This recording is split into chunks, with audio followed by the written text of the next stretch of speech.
Last తీసుకోండి sir ఒక నిమిషం చూడు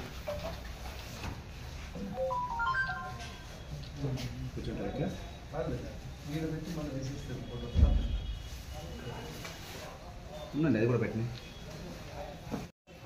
పార్మియర్ రూరల్ ఇన్స్పెక్టర్ పరశురాముల ఆధ్వర్యంలో గాంజా పైన రాబడిన సమాచారం మేరకు ఉదయం 11 గంటలప్పుడు పెద్దబంజారం లిమిట్స్లో 2 వ్యక్తులను పట్టుకొని అరెస్ట్ చేసి వాళ్ళ దగ్గర 2 కిలోల 100 గ్రాములు గాంజాను సీజ్ చేయడం జరిగింది. ఇందులో శ్యామల అనే ఒక లేడీ ఉంది, అట్లాగే మస్తాన్ అని 57 years అతను ఒక వెళ్ళినారు. వీళ్ళ దగ్గర నుంచి అట్లాగే ఎవరు ఉంటారు, కన్జ్యూమర్స్ ఎవరు ఉన్నారు వాళ్ళని కూడా గుర్తిస్తాము, వాళ్ళు కూడా కౌన్సిలింగ్ చేస్తాం. విద్య డిమాండ్ ముఖ్యమైంది. ఇందులో స్పెషల్ ప్రోగ్రామ్లో భాగంగాను లాస్ట్ టైం కూడా 2024 నుంచి ఒక ముద్దాయి ఎస్కేప్లో ఉన్నాడు, ఫైరోజ్ అని, అతను కూడా పట్టుకోవడం జరిగింది. ఇలా ముగ్గురిని రిమాండ్ చూస్తున్నాము.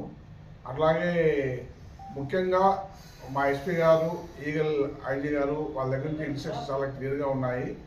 గాంజా రహిత ప్రాంతంగా మీరున్న ఏరియా సమాచారం చెప్పేసి గ్రౌండ్ లెవెల్లో అంటే ఎవరైతే కన్జ్యూమర్స్ వాళ్ళ లిస్టు కూడా చేసి వాళ్ళు కూడా కౌన్సిలింగ్ ఉంటారు. ఏదైనా సమాచారం ఉంటే మీరు ఎవరిచ్చినా కూడా దాన్ని హ్యాపీగా తీసుకొని పూర్తిగా నిర్మూలనలో భాగస్వామ్యం కావాలనుకుంటున్నాము. అందులో మీరు కూడా సాగించి కోరుతున్నాను. Thank you. ఏరియాలో ఇప్పుడు లేదు, కానీ మొన్న 6 months బ్యాక్ కూడా పల్లెల్లోనూ లేదా అడవి ప్రాంతాల్లోనూ ఈ బంతిపూల చెట్లు, మిరప చెట్ల మధ్యలో ఒక 10 ముక్కలు 15 ముక్కలు వేసుకొని వాడుకునేది అలవాటుగా ఉండింది. దాంట్లో అవేర్నెస్ ప్రోగ్రామ్స్ బాగా కలెక్ట్ చేసినాము. ఇప్పుడు పూర్తిగా తగ్గింది.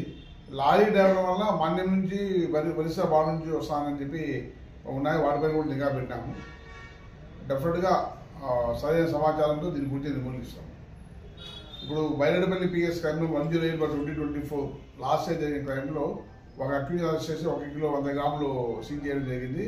అప్పుడు ఇంకో అక్యూజ్ పరారులో ఉన్నాడు, అతనే ఇతను ఫైరోజ్ అని. అతను బళ్ళారి మన బెంగళూరు సరిహద్దు ప్రాంతంలో ఉంటున్నాడు. అక్కడ నుంచి బెంగళూరులో కూడా గాంజా తరలిస్తాను నిఘా సమాచారం పెట్టుకున్నాము. ప్రస్తుతం అంతగా చిక్కలేదు, బట్ సమగ్రంగా విచారంగా తీసుకొని సమగ్రంగా విచారణ జరిపి ఏదైనా డీటెయిల్స్ తెలియజేస్తాం. ఇండియాలో గాంజా ఎక్కడైనా ఉంటే పోలీసులకు సమాచారం ఇస్తే మీ వివరాలు చాలా గోప్యంగా ఉంచుతాం. డెఫినెట్గా ఇమ్మీడియట్ యాక్షన్ తీసుకుంటాము. ఆ ఫోన్ చేసిన వ్యక్తికి ఆ రిజల్ట్ కూడా చెప్తాం. మీరు ఇచ్చిన సమాచారం మేరకు మేము ఈ విధంగా సక్సెస్ అయ్యాము, థ్యాంక్ యూ అని వాళ్ళకు కృతజ్ఞతలు చెప్తాము. అట్లాగే వాళ్ళ విషయాలు చాలా రహస్యంగా చెప్తాము. అది కూడా వాళ్ళకి ఇష్టం లేదు, రైలు ఆడి కానీ ఫోన్ చేసి చెప్పచ్చు. డెఫినెట్గా పోలీస్ యాక్షన్ కఠినంగా ఉంటుంది, త్వరితంగా ఉంటుంది. చాలా ఏరియాల్లో చాప కింద నీరులాగా పోతూ ఉంది. చాలామంది స్వచ్ఛంద కాలేజీ యాజమాన్యంతోనూ, స్కూల్ టీచర్స్తోనూ, అట్లాగే స్వచ్ఛంద సంస్థలు కలుసుకొని డ్రగ్స్ వద్దు దాని మీద, వ్యసనాల దూరంగా దాని మీద చాలా వరకు ర్యాలీస్ పెడుతున్నాము, కాలేజీలో మీటింగ్ పెడుతున్నాము, ఎన్జిఓ వాళ్ళతో కలిసి మీటింగ్స్ పెడుతున్నాము.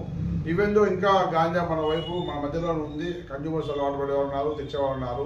వాళ్ళపైన నిఘా పెట్టి పోలీసు వాళ్ళపైన కఠినమైన చర్యలు. అట్లాగే అవేర్నెస్లో భాగంగా మరిన్ని కార్యక్రమాలు చేయాలనుకుంటున్నాము. పబ్లిక్కి కింద లెవెల్లో కూడా మన ఇంట్లో కూడా గాంజా వస్తుంది, మన పిల్లల్ని జాగ్రత్త పెట్టుకోవాలని తల్లిదండ్రులకు చేరేలాగా కూడా మనమంతా దీని ప్రచారం నిర్వహించి పూర్తిగా అరగడంలో ప్రముఖ పాత్ర వహించాలని చెప్పేసి మీ అందరినీ కూడా కోరుతున్నాను. Thank you. కూడా ఐడెంటిఫై చేసినాము. చాలా మటుకు ఒకసారి లోకల్ పబ్లికే ఇక్కడ అమ్ముతున్నారు. ఒకసారి వాళ్ళ మీద నిఘా పెట్టే లోపల వాళ్ళ పాత్ర పరిమితం అవుతుంది. ఆల్మోస్ట్ భయంతోనో దేంతో ఆగిపోతారు. బట్ నిరంతరమైన నిఘా వాళ్ళ మీద కొనసాగుతూనే ఉంటుంది.